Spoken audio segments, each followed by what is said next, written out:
The crimson storms of Zenith 7 raged with unprecedented fury, hurling razor-sharp ice crystals across the desolate landscape like nature's own artillery. Tom Richardson crouched behind a towering obsidian formation, his environmental suits systems screaming warnings about the deteriorating conditions.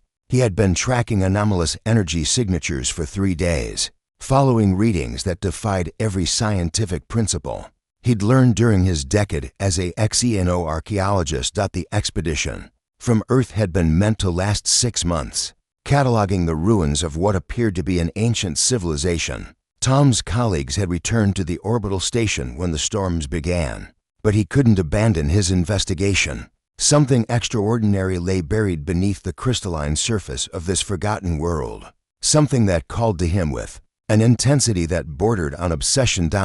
As lightning split the amber sky, casting everything in hellish hues, Tom spotted movement in the distance. Through his suit's enhanced optics, he watched in amazement as a figure stumbled through the storm, seemingly unprotected by any technology he recognized. The being moved with an otherworldly grace despite apparent exhaustion, her form shimmering with an internal luminescence that pulsed in rhythm with her labored breathing. Without hesitation, Tom abandoned his shelter and fought against the howling winds toward her.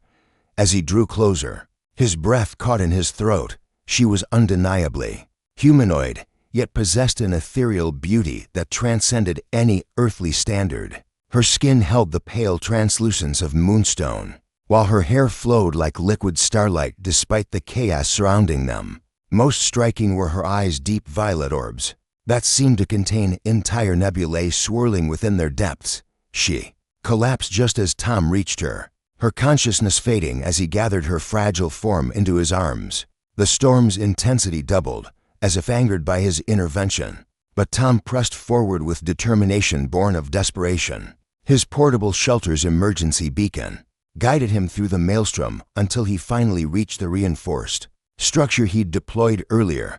Inside the relative safety of the shelter, Tom worked frantically to stabilize his mysterious guest. His medical scanner revealed readings that made no sense: energy patterns unlike anything in Earth's databases, cellular structures that seemed to exist partially in dimensions his instruments couldn't properly detect. Yet she was undeniably alive, her heart beating with a rhythm that somehow synchronized with the storm's fury outside. Hours passed before she stirred, her luminous eyes opening to focus on Tom's concerned face. When she spoke, her voice carried the musical quality of wind chimes, though her words came through his universal translator with perfect clarity. "You shouldn't have saved me," she whispered, her expression mixing gratitude with something approaching terror. "I am Alina of the Astral Court. My presence here will bring catastrophe upon us both." Tom felt his world shift on its axis. Everything he thought he knew about this planet, about the universe itself, suddenly seemed insignificant compared to the implications of her existence. The storm outside intensified further, and Tom realized it wasn't coincidence it was responding to her awakening. "What are you?" he asked, though part of him feared the answer. Alina's eyes filled with ancient sorrow as she struggled to sit upright. "I am the last of my kind, the final guardian of secrets that were meant to die with my people. And now, because of your kindness, those secrets may destroy everything you hold dear." Thunder crashed overhead like the laughter of malevolent gods, and Tom understood that his life had just taken an irreversible turn toward chaos. The shelter's walls groaned under the assault of increasingly violent winds. As Alina began to reveal the horrifying truth about Zenith 7, Tom listened in growing dread as she explained that this world hadn't been abandoned by its civilization. It had been deliberately quarantined, sealed away from the galaxy to contain something that should never have been unleashed. "My people called it the Void Hunger," Alina said, her voice trembling with centuries of suppressed fear. "It exists between dimensions, feeding on consciousness itself. We bound it here at the cost of our entire civilization, sealing ourselves in with it to ensure it could never escape." Tom's scientific mind reeled at the impossibility of her words, yet the evidence surrounded them. The energy readings he'd been tracking, the strange dimensional fluctuations, they weren't archaeological curiosities, but warning signs of a cosmic horror stirring from its slumber. "If it's been contained," "Why are you afraid?" Tom asked, though. The growing intensity of the storm suggested he already knew the answer. Alina's luminous skin flickered like a failing light. "The binding requires a living guardian, someone of my bloodline, to maintain the dimensional locks. I was dying when you found me. The hunger has been testing its bonds for days, and without my conscious will holding it back." She gestured helplessly as another thunderclap shook their refuge. The implications hit Tom like a physical blow. By saving her life, he'd prevented a catastrophe, but he'd also bound himself to this world's terrible secret. His equipment registered massive energy spikes emanating from deep beneath the planet's surface, suggesting something vast and malevolent was indeed stirring below. Their conversation was interrupted by an urgent transmission crackling through Tom's communicator. His team leader's voice, distorted by interference, carried desperate urgency. "Tom, get off that planet now. We're detecting massive spatial anomalies. The whole system's going crazy up here." Before Tom could respond, Alina grasped his hand with surprising strength. The moment their skin touched, visions flooded his mind, glimpses of her people's final battle against an enemy that existed as pure hunger, consuming entire star systems by devouring the consciousness of every living being within them. He saw the terrible sacrifice they'd made, binding their souls to the prison they'd created, knowing they would spend eternity as wardens to an unthinkable evil. "I can't leave," Tom gasped as the visions faded. "If you need help maintaining the seal, you don't understand," Alina interrupted, her eyes blazing with desperate intensity. "The binding isn't just about staying here. It requires absolute commitment, a willing fusion of life forces. If you help me reinforce the seal, you'll become part of it. You'll never see your world again." The shelter's emergency systems activated as hurricane-force winds began tearing at the structure. Through the reinforced windows, Tom could see the very landscape changing, reality warping as something immense pressed against the barriers holding it in check. In the distance, massive fissures split the ground, revealing glimpses of writhing darkness that hurt to look at directly. Tom's communicator crackled again, his teammates screaming about evacuation procedures and emergency protocols. The logical part of his mind screamed at him to run, to escape while he still could. But as he looked at Alina, beautiful, terrified, and bearing the weight of cosmic responsibility, he realized he'd already made his choice. "Tell me what I need to do," he said quietly. Alina's expression shifted from despair to something resembling hope. "The ritual will bind our life forces together, making us joint guardians of the seal.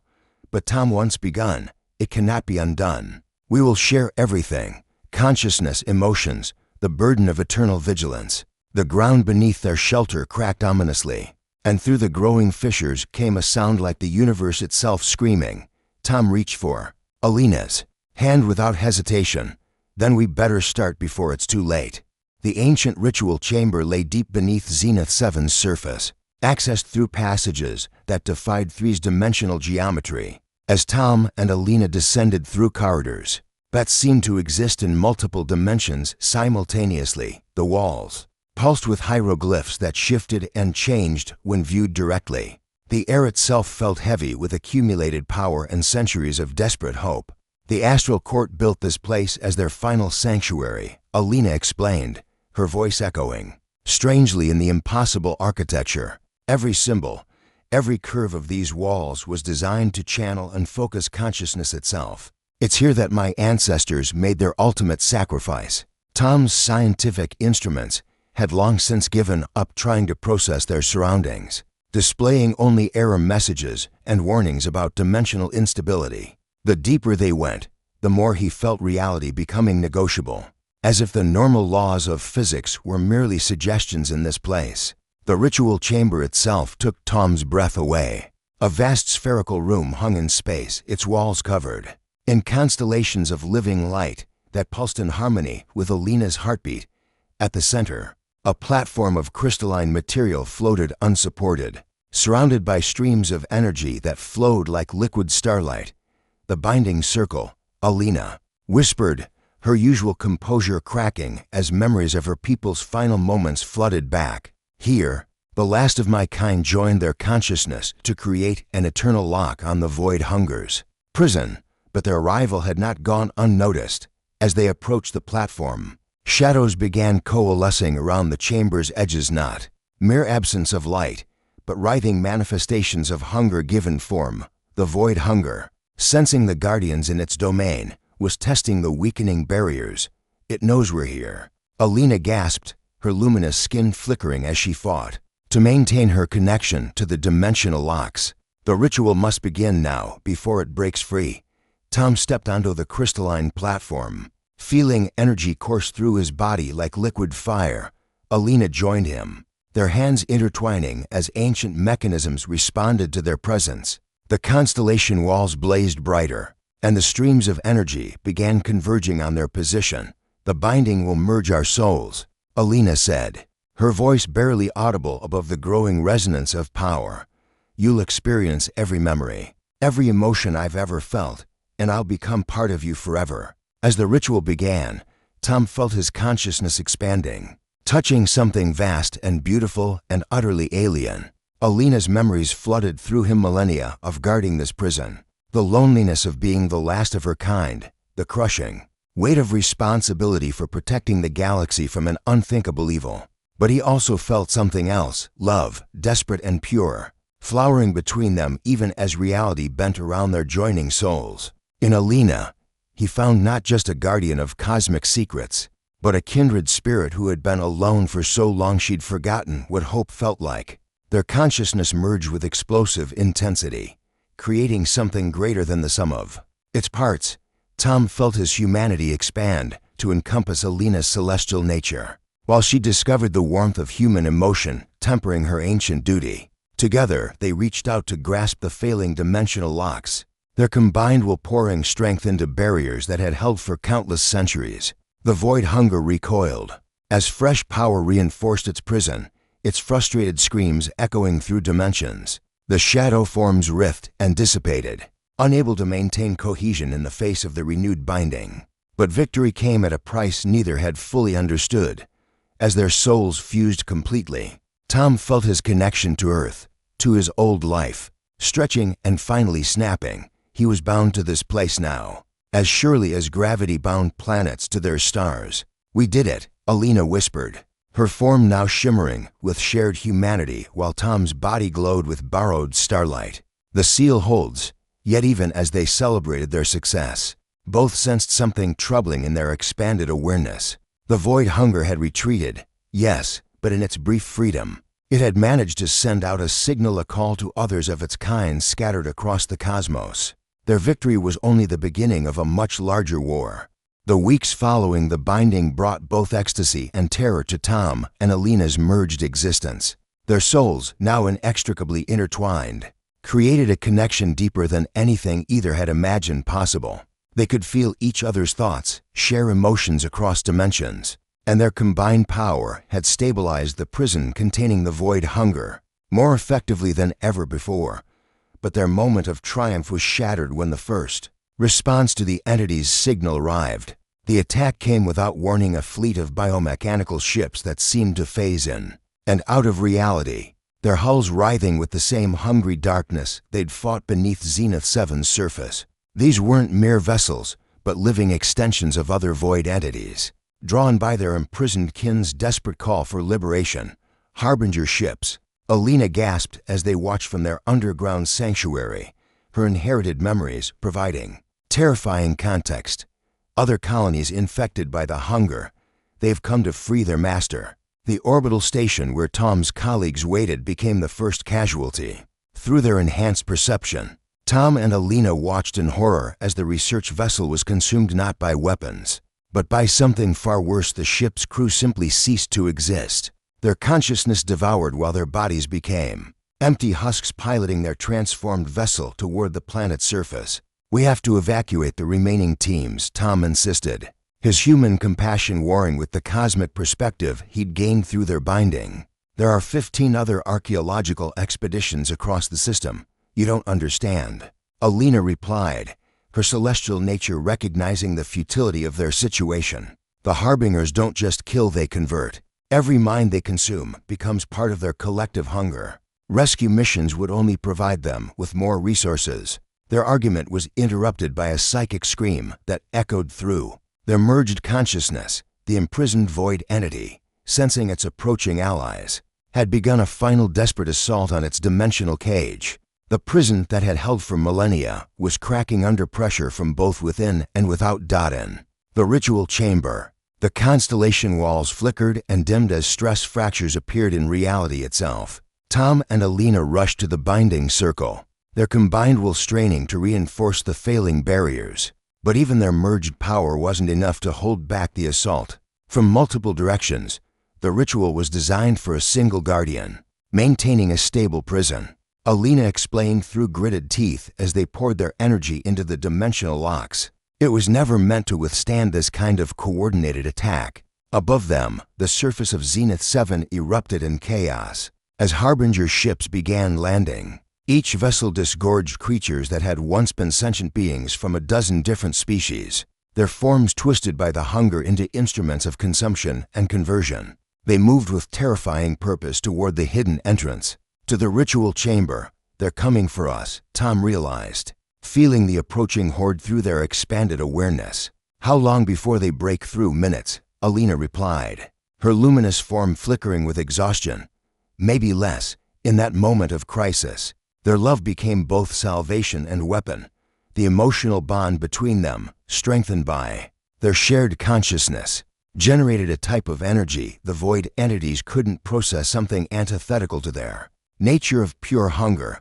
Where their love touched the dimensional barriers, the cracks began to heal. That's it, Tom exclaimed, understanding flooding through their connection. The original binding failed because it was built on duty and sacrifice. But we have something they didn't, something the hunger can't consume or corrupt. Working together, they began reshaping the prison's foundation, replacing ancient bindings of obligation with bonds of genuine affection and shared purpose. The transformation was agonizing, requiring them to lay bare every emotion, every moment of connection they'd shared since their first meeting. But it worked. The void entity's assault faltered as it encountered barriers it couldn't comprehend. While above ground, the harbinger forces recoiled from energies their twisted nature found physically painful. Their victory was incomplete, however. The love reinforced prison would hold the void entity indefinitely, but the harbinger fleet remained a threat to the entire galaxy. And now, having revealed their location and the nature of their defenses, Tom and Alina had painted targets on themselves and everyone they cared about. We've won this battle, Alina said as they collapsed in exhaustion on the crystal platform. But the war is just beginning. Tom nodded grimly, his thoughts turning to Earth and the billions of innocent lives hanging in the balance. Then we better prepare for the next round.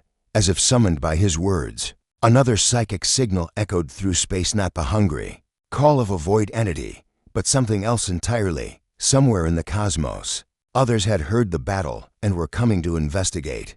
The question was, would they arrive as allies or enemies? The answer came from an unexpected source. As Tom and Alina worked desperately to prepare for the next wave of attacks, a massive ship materialized in Zenith 7's orbit, not through conventional space travel, but by folding reality itself. Unlike the writhing biomechanical horrors of the Harbinger fleet, this vessel radiated controlled power and ancient purpose. The Nexus Council, Alina whispered in amazement, her inherited memories recognizing the distinctive energy signatures. I thought they were extinct. The ship's communication array sent a focused transmission directly to their consciousness. Guardian Alina, Guardian Tom, we have sensed your innovation in binding techniques. The Council requests immediate audience. Within hours, representatives of the Nexus Council materialized in their ritual chamber, beings of pure energy, who had transcended physical form eons ago. Their leader, a shifting constellation of star-bright consciousness, addressed them with voices like cosmic wind. The void hunger spreads across 17 sectors. The entity explained, we have contained what we could, but your love-based binding represents a breakthrough. The emotional resonance creates barriers even the hunger cannot breach through consumption. Tom felt hope stirring in his chest. You want us to teach others the technique? More than that, another council member interjected. We propose to establish a new order of guardians, pairs bonded in love and purpose. spread across the galaxy to contain and ultimately defeat the void entities. The plan was audacious beyond imagination. Using Alina and Tom's binding as a template, the Council would identify compatible pairs throughout the cosmos, beings capable of forming the deep emotional connections necessary to power the enhanced prison systems. Each pair would be stationed at sites where void entities had been detected, creating a network of love-reinforced barriers. But it means leaving Zenith 7, Alina realized, her expression torn between duty and desire. This prison still requires guardians. The Council will provide a replacement system. The star being assured them, your work here has shown us that love succeeds where duty alone fails. We need you to carry that lesson to others. The transition took months of careful preparation. As the Council installed their advanced containment technology around the imprisoned void entity, Tom and Alina worked with refugee populations from the harbinger attacks, identifying individuals whose emotional bonds showed the potential for guardian binding. The first new guardian pair emerged from survivors of a research station, Dr. Sarah Chen and Captain Marcus Webb, whose friendship had deepened into love during their desperate escape from a harbinger ship. Tom and Alina guided them through their own binding ritual, watching in wonder as their combined consciousness created barriers even stronger than the originals. It's working. Tom marveled as they prepared to leave Zenith 7 for the first time. Since their binding, love really is stronger than hunger. Their new role took them across the galaxy, from the crystal cities of Aldebaran to the floating forests of the Vega system. Everywhere they went, they found beings whose capacity for love could be forged into weapons against the void. Each successful binding created not just new guardians, but a growing network of consciousness connected by shared purpose and mutual affection. Years passed in this work, and Tom and Alina found their own bond deepening with each couple they helped unite. They had become more than guardians or lovers. They were teachers, healers, and symbols of hope in a galaxy under siege. The final confrontation came at the Galactic Core, where the original void entity, the first and most powerful of its kind, had been awakening from eons of slumber. The assembled guardian pairs, now numbering in the hundreds, linked their consciousness in a network spanning light years. Tom and Alina stood at the center of this cosmic web of love and determination, their original binding serving as the focal point for energies that dwarfed stellar output. Together, all the guardian pairs channeled their combined will into a final binding, not just containing the master entity, but transforming it. The process was indescribable, pure hunger. When confronted with love, it could neither consume nor comprehend, began to change. The entity's nature inverted, becoming not a devourer of consciousness, but its protector. Where once it had spread emptiness, now it generated connection and understanding. In the aftermath, as the galaxy-wide network of guardians settled into their roles as protectors and teachers, Tom and Alina found themselves alone together for the first time in years. They had become legends, the founding figures of a new age of cosmic cooperation. Do you ever regret it? Tom asked as they watched binary stars dance around each other in perfect harmony. Giving up your old life for this? Alina smiled, her luminous form intertwining with his in the space between dimensions they now called home. How can I regret finding love that literally saved the universe around them? The network of guardian pairs pulsed with shared affection and purpose, a living testament to the power of love over emptiness. The void hunger was ended, but their work was just beginning as teachers, protectors, and eternal guardians of the bonds that held all consciousness together. In the end, they had discovered that the greatest force in the universe wasn't gravity or nuclear fusion, but the simple truth that love, shared and nurtured, could overcome even the darkest hunger, and they would spend eternity ensuring that truth was never forgotten.